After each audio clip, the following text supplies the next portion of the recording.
Halo sobat investor, jumpa lagi di channel Investor Jelata. Masih dalam edisi lah ya, laporan keuangan kuartal 3 ya, kali ini dari saham taksi Bluebird ya, dimana kuartal 3 labanya masih terus tumbuh ya.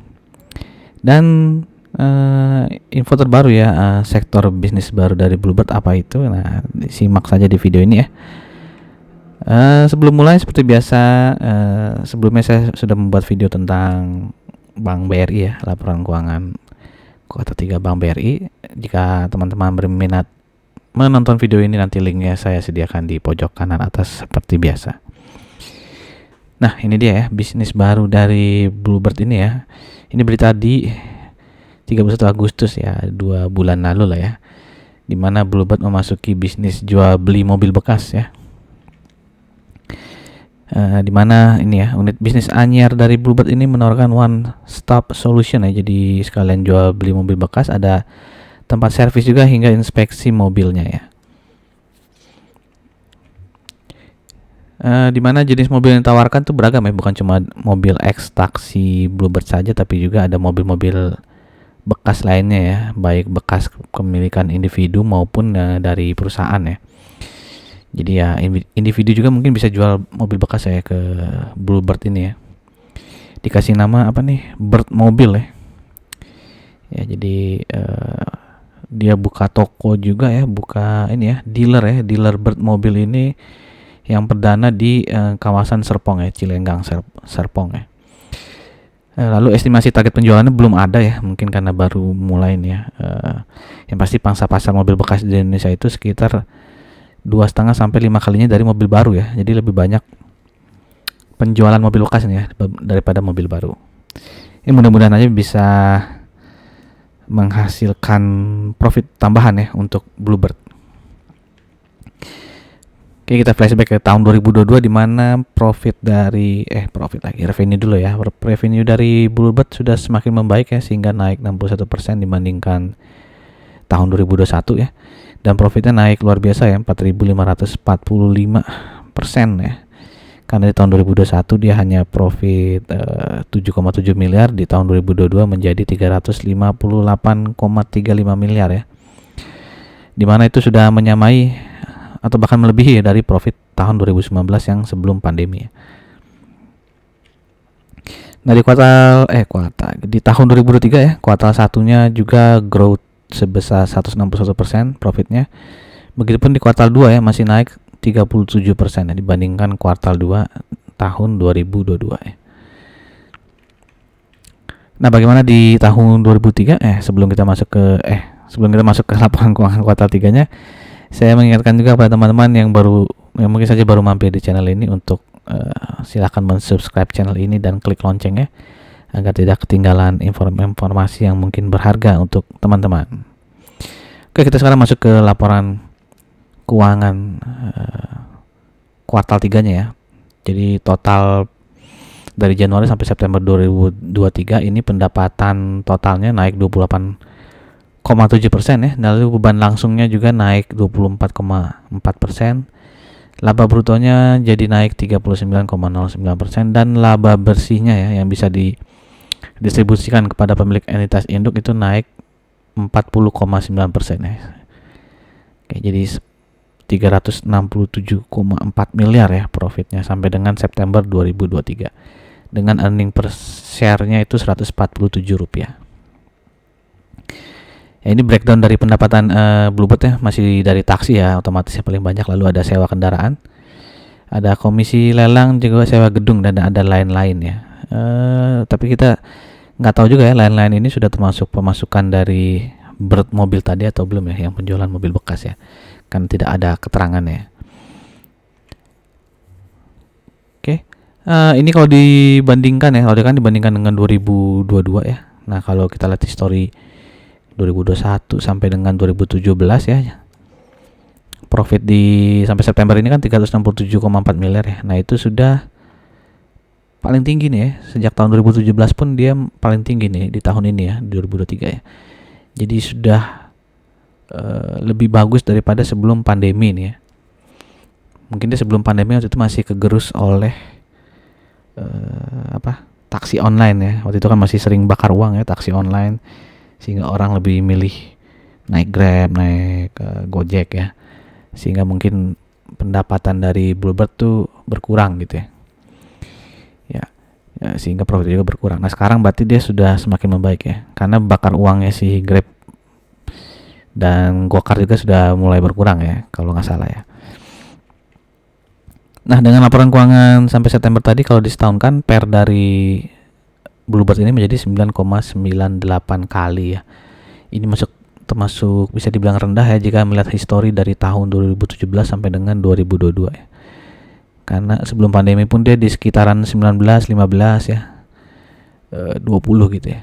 Ini minus karena dulu tahun 2020 dia tidak ada profit ya, merugi ya. Oke, lalu dari PBV juga bisa dibilang rendah ya, karena di tahun 2018-19 itu dia sempat mencapai 1,3 ya, bahkan 1,7 nih ya di tahun 2017. ROE-nya 8,7 ya, paling tinggi juga ya jika dibandingkan sampai dengan tahun 2017, dan DER-nya terbilang kecil ya, hanya 0,33.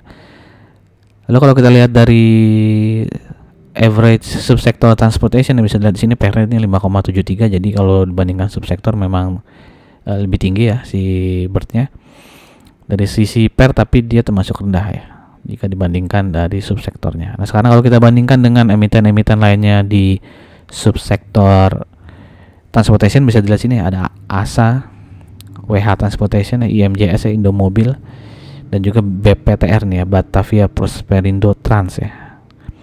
Dimana ASA, IMJS, dan BPTR ini masih menggunakan data kuartal 2 yang disetahunkan ya. Bisa di sini earning per share-nya Bluebird ya yang paling tinggi ya, dan PER-nya juga tidak mahal-mahal banget ya. Karena ada ASA di sini yang 21,6 kali dan IMJS ya yang 10,82 kali ya.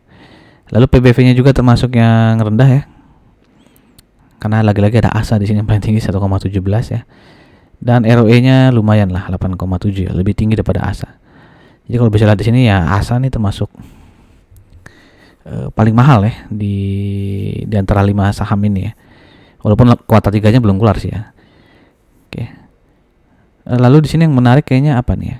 Ya Bluebird sudah jelas menarik lah secara rasio ya. Dan juga dari BPTR nih ya, karena PER-nya kecil ya 6,96 dan PBV-nya juga hanya 0,7 kali dan ROE-nya lumayan ya 10% ya. Mungkin nanti saya jadi menarik juga untuk melihat ya BPTR ini ya. Oke, jadi bisa dibilang Bird ya dibandingkan ASA kayaknya lebih mendingan Bird sih ya. Kecuali nanti kuartal 3-nya ASA laporan keuangannya ciamik gitu ya.